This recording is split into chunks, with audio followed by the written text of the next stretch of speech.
biopiracy yesterday. I didn't know it existed. My greatest concern upon learning of this export of these trees was the fact that nobody appears to be in charge, Mr. Speaker.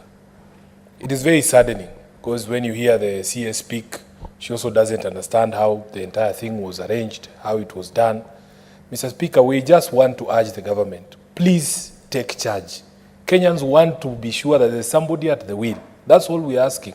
Even from my brothers on the majority side, please tell the president when you see him that Kenyans want that communication, that somebody is in charge. Mr. Speaker, I say this because even it's not about just the things that we're exporting, even the things we are importing. You know, the newspapers were telling us the other day that there is already a ship at Mombasa, offloading maize. And then the Ministry of Agriculture, I've seen today, saying they are not aware of any ship at Mombasa. You know, Mr. Speaker, I almost called you so that you allow me to take the first available flight, so that I go to the port myself and then I come and report to you whether I can physically see a ship at the port of Mombasa offloading grain, Mr. Speaker. So this issue, all it raises, all the agencies that are concerned, it appears that either nobody is at the wheel or that there is such disjointed communication within government agencies that the left hand doesn't know what the right hand is doing.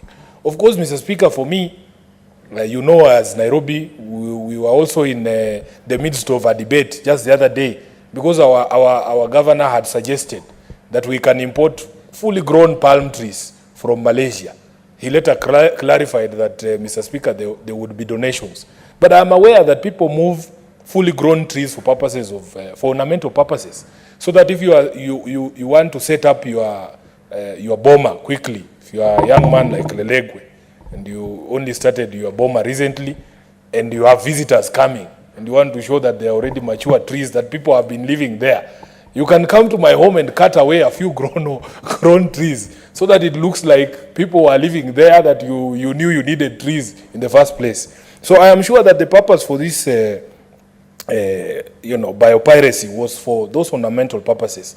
But Speaker, all we want to be assured is that really the people at the ports, the people who are responsible for issuance of licenses, the people who are in charge of government are aware of what is happening, so that when we ask questions, we are not told, oh, we don't know who in KFS issued the license. I had my brother, Senator Aaron Cheruiyot, who is the person who should be telling us, because he's the one who speaks on behalf of government, who should be telling us, this is the person who issued this letter, and this was the purposes for which these trees were being moved. Is this legal? Is this permissible? If we have a government that only reacts to outrage on social media, Mr. Speaker, then we might as well have these group admins who are, they say it all on social media, running the country, because they are the first ones to get this information.